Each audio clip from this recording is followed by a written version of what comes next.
I remember coming off the sideline, and I almost had like a smile on my face. I'm laughing. I'm like, man, what are the odds? Like, of course, all we've heard about all week is how explosive the offense is, and they go out and they score a touchdown like that on the first play. So I kind of laughed to myself.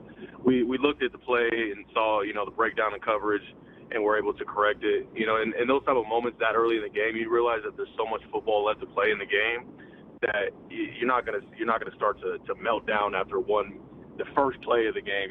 So we looked at it for what it was and corrected it, and then we're able to move on from it. And then obviously we've been talking all year long in the paparazzi about Mike McDaniel and what he's brought from San Francisco, and not just Raheem Mostert and Jeff Wilson, but the scheme itself. When you were preparing for this team and playing against it, did a lot of it feel like your own team that you were going against? Yes, most definitely. Because obviously Mike was a huge part of what we did offensively when he was here. He brought in guys that were familiar with the system. They have their own fullback that they use in all types of ways in the backfield, and all the different personnel sets and all the jet motions to try to get your eyes moving in different directions. So, it was very similar to playing against our offense. And Tua's been playing at such a high level in the way that he's been delivering the football. So we knew that we had to make sure that we were on top of it. Fred Warner here on the Rich Eisen Show. And then let's just, if you don't mind, dive a little bit more into the X's and O's.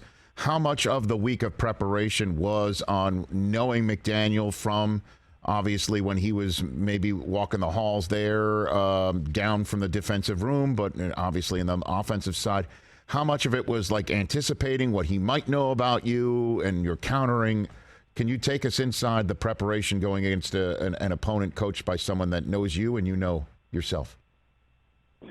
Yeah, I think that's probably a better question to be asking, like the defense coordinator and the assistant coaches, in terms of how they, game plan for the week. I know because of the familiarity there, we wanted to show him different looks, or we wanted to kind of,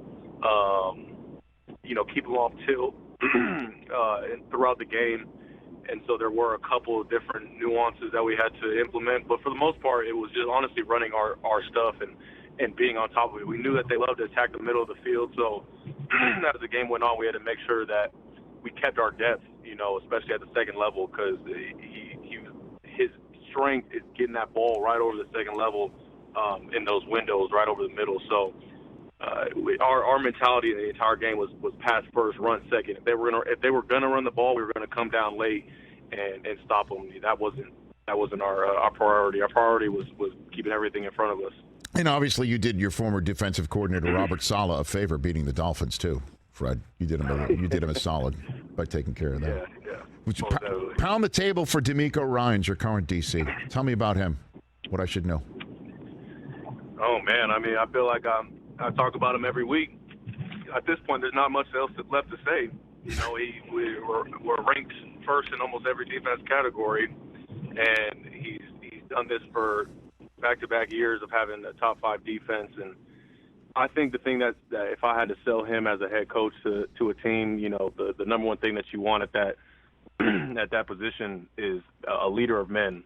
And I think he's a complete leader of men in the way that he's able to stand in front of us and just speak to us on a week-to-week basis and keep us motivated, keep us into it, and developing a game plan every week that allows us to play free, to play fast, and not have any gray area. We know exactly what needs to get done, and the style of play that we play with every week.